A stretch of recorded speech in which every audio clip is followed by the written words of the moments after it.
Hello everyone, this is Dr. Lakshmi from SNH Department, St. Peter's Engineering College. In this lecture, I am going to teach you the concept of Gauss-Seidel method. And before I discuss about the method, let me make you recollect the things that we learned in the previous class. In one of the previous classes, we have seen the iteration method known as the Gauss-Jacobi method, which is a numerical method that can give only an approximate solution. Similar to that method, this Gauss-Seidel is the another such method using which also we can only get only the approximate solution. Along with that, one more important thing about the Gauss-Seidel method is the method is applicable to solve the non-homogeneous linear system only when the system is diagonally dominant.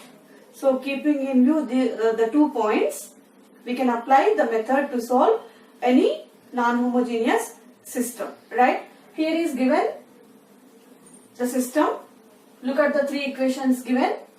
From the first equation we can see the first coefficient is absolutely large when compared with the remaining 2 coefficients on the left hand side. Clear? On the left hand side we have absolute coefficients are 10, 1, 1, where 10 is maximum.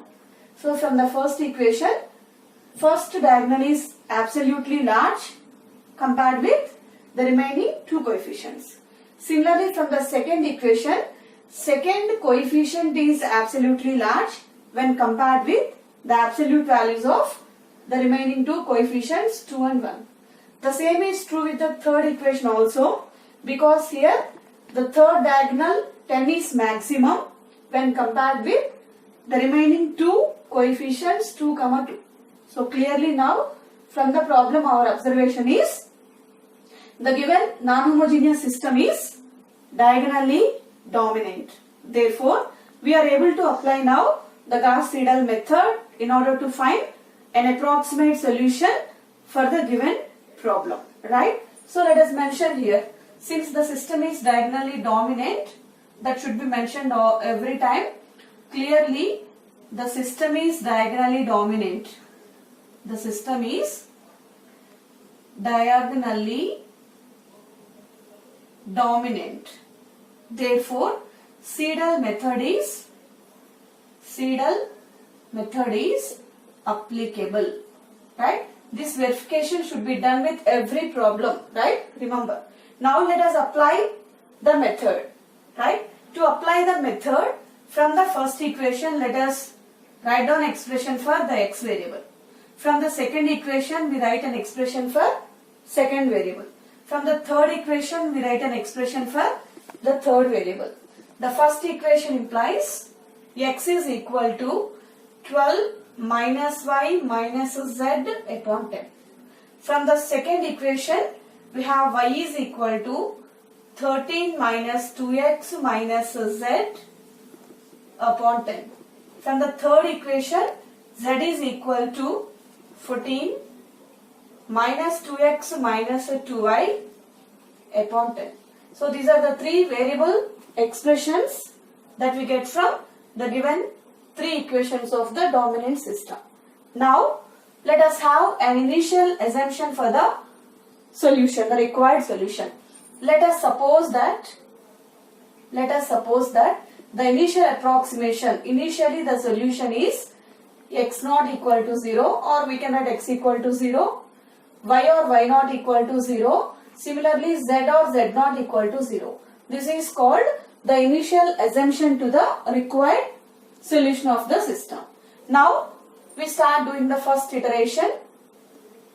In the first iteration, we calculate the values of x1, y1, z1, which we get using the variable expressions already determined. Now look at the calculation of x1. From the equation x equal to, we can write for x1, which is 12 minus y minus z by 10. Here on the right hand side, the values of y and z are taken from the initial assumption. Because initially y, z are taken 0, here we put y naught and z naught, which is 12 minus 0 minus 0, 12 by 10, which is the value 1.2. Next, in order to get the value of y1, we use the expression for y, which is 13 minus 2x minus z by 10, where x is again not x0 we choose here, but the latest value of x, that is x1, should be taken. Here we should observe the difference between this method and the previous Jacobi method. Let us compare the two methods. What happens in our Jacobi method? What happens in our Jacobi method? Every time while getting the next approximation value, we are using the previous one, right? Whereas in this method, what happens is, every time for getting the next approximation value, we use the variables which are obtained latest. So here for getting the value of y1, it is given by 13 minus 2x minus z by 10, where x is taken from x1 but not from x0, because x1 is the latest value of x and x0 is the previous value to that x1. So here, instead of taking x0, we have to choose x1, which is the latest x value. But for z, no, z1 is known previous to this y1, so we choose the initial value only, z0. So 13 minus 2 into 1.2 minus 0. It is 2 into 1.2 gives us 2.4. So 13 minus 2.4 upon 10 will give us 1.06. Now to get the value of z1, we use the expression from z. It is a 14 minus 2x minus 2y upon 10, where x is the latest value of x1, y is again the latest value of y, which is y1, where x1 is 1.2 and y1 is 1.06. Substituting here, it is 14 minus 2 into 1.2, right? 14 minus 4.4, 14 minus 2.4 minus 2 into 1.06 upon 10 will give us the value 0.95.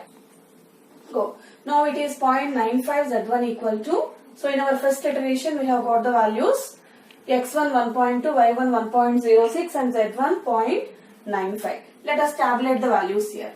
In the first approximation, the values of x, y, z are 1.2, 1.06 and 0.95.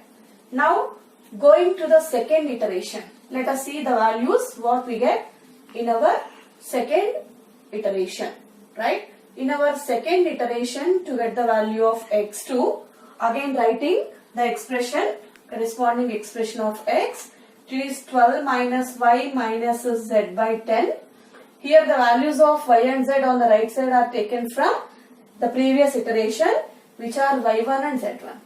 Because y1 is equal to 1.06, z1 is 0.95, placing the two values of this y and z here, we have 12 minus 1.06 minus 0.95.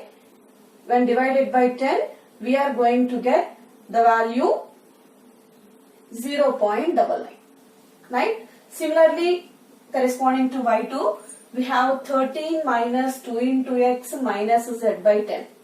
Where in 13 minus 2 into x, x is taken from the latest value of x, which is x2, and our x2 is 0.99 in the second approximation, that should be substituted here, and z, the latest value is only z1, which is 0.95. So we write here z1.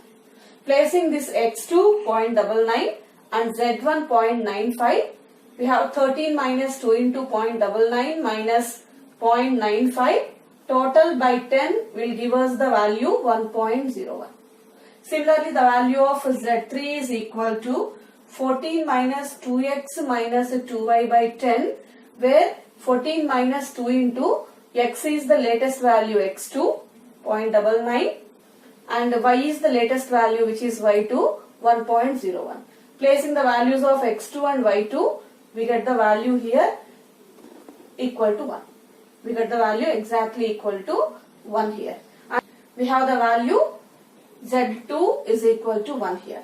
So the second iteration values are 0.99, 1.01 and 1. Clear? Now Let us calculate the third approximation values similarly. Let us do the third iteration. The corresponding notations are x3, y3 and z3. For getting x3 we have 12 minus y minus z by 10, where y is the just latest value which is y2, z is also z2. Substituting the values of y2 and z2, we have 12 minus 1.01 minus 1 by 10, we get the value 0.98. Similarly, to get y3, we have 13 minus 2x minus z by 10, where x is equal to the latest value x3 should be taken now, but z is equal to z2 only. So the value of y3 is 13 minus 2 into x3 is 0.98. So 13 minus 2 into 0.98 minus z2 which is 1. So 13 minus 2 into 0.98 minus 1 upon 10 will give us the value 1.01 once again. Coming to z3, we have 14 minus 2x minus 2y by 10, where the value of x and y are taken just the previous latest values. They are x3 and they are x3 and y3. So correspondingly we have got the values. 14 minus 2 into x3 is 0.98. x3 is 0.98 already written here. And y3 we have got the value again 1.01, and z3 after calculation we get the value again 1.02, closer to 1. So this is our value 1.02. So when we write the third approximation values, this is our table of iterations. First iteration, second iteration and the third. When we compare the values of x and yz in the three approximations, we can now conclude that approximately the second and third values are coinciding, and hence we conclude that the required solution of the problem is capital X is equal to x is 0.98, x is 0.98, small y is 1.01 and z is 1.02. Right? So this is the required approximation solution for the given problem using the Gauss-Seidel method. Let us do one more problem using the same method.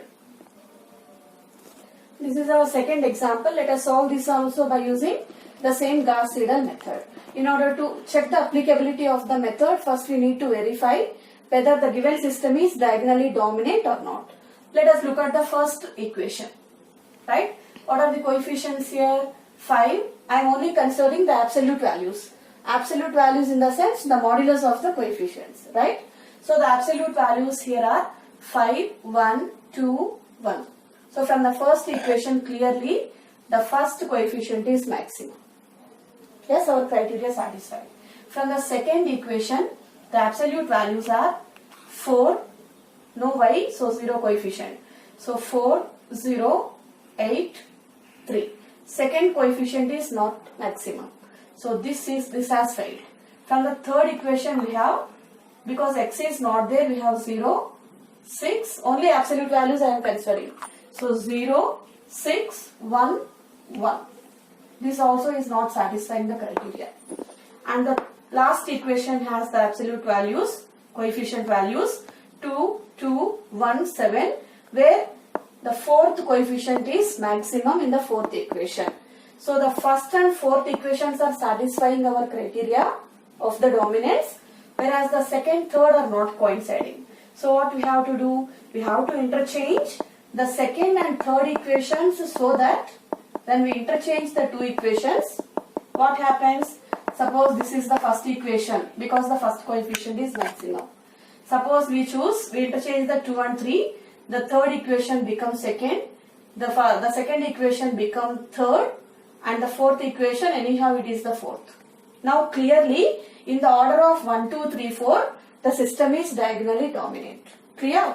So the reason is from the first equation on the left hand side the first coefficient is absolutely large. From the second equation absolute value of the second coefficient is maximum. From the third equation, absolute value of the third coefficient is maximum.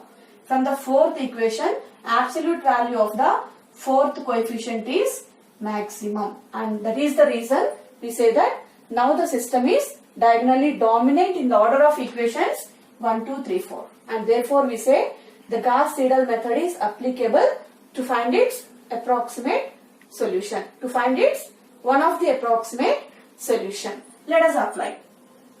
Because the method is applicable, right? I am writing from the first equation the expression for x. From first equation we can write x equal to 10 minus y minus 2z minus w upon 5. From the second equation we can write y is equal to minus 10 minus z minus w upon minus 6. From the third equation we can write the third variable z equal to, it is 9 on the right side, minus 4x plus 3w upon 8. From the fourth equation we can write the fourth variable w equal to 12 minus 2x minus 2y plus z divided by 7. So this is how we write from the given order of dominance equations the corresponding variable expressions. Now we suppose that the initial approximation is x equal to y equal to z equal to 0. Or we may also write it as x0, y0 and z0 each is equal to 0. Now starting with the first iteration, wherein we calculate the values of x1, y1, z1, let us write the value of x1. x1 is equal to, from the expression x equal to we have 10 minus y minus 2z minus w by 5, where y is taken as y0, z is z0 and w0. So because y0 we need to choose in the initial assumption w0 also equal to 0. So when y0, z0, w0 are 0, we have x1 equal to 10 by 5, the value is 2. Right? Now the value of y1, it is from the expression y minus 10 minus z minus w by minus 6, where z is equal to z0 which is 0, w is equal to w0 which is 0. So we have minus 10 by minus 6, we have 10 by 6, the value we get 1.6. Right? Now from the other value z1, we have z1 equal to 9 minus 4x plus 3w by 8, where x is taken the latest value x1, w is taken the latest value which is the initial w0. So keeping w0 0 and x1 equal to 2 here, we have 9 minus 8 plus 0. 9 minus 8 is 1, 1 by 8 is, the value is equal to 0.13. Now calculating the next variable which is w1 in the first approximation, we have w1 equal to 12 minus 2x minus 2y plus z upon the value 7, where x is taken the latest value x1, y is the latest y1, z is also the latest value z1, where x1 is 2, y1 is 1.6, z1 is 0.13. When substituted and divided by 7, we get the value of w1 is equal to, it is 12 minus 2 into 2, 12 minus 4, it is 8, minus 2 into 1.6, minus it is plus 0.13 upon 7, we get the value 0.73. Right? So these are the set of the first approximate values, 2, 1.6, 0.13 and 0.73. Let us write the iteration values here. Let us tabulate the iteration values, x, y, z values in the first iteration. It is 2, 1.6, x, y, z and w, the four variables we have. Next z is 0.13 and w is 0.73. Now let us calculate the second approximation values. So in order to get the second approximation value, which are x2, y2, z2 and w2, let us make the corresponding changes. So for getting the value of x2, we need to substitute y is equal to y1 and z equal to z1, w equal to w1. Keeping the value of y1, z1, w1 in the expression of x2, we get here after calculation x2 is equal to 1.49. Please check all of you using your calculator. Similarly, for getting the value of y2, we keep z is equal to z1, w is equal to w1. After calculation, we are going to get this value 1.8. Right? Similarly, z2 we get after having substituting the value of x equal to x2, but w is equal to w1. And this will give us the value 0.64.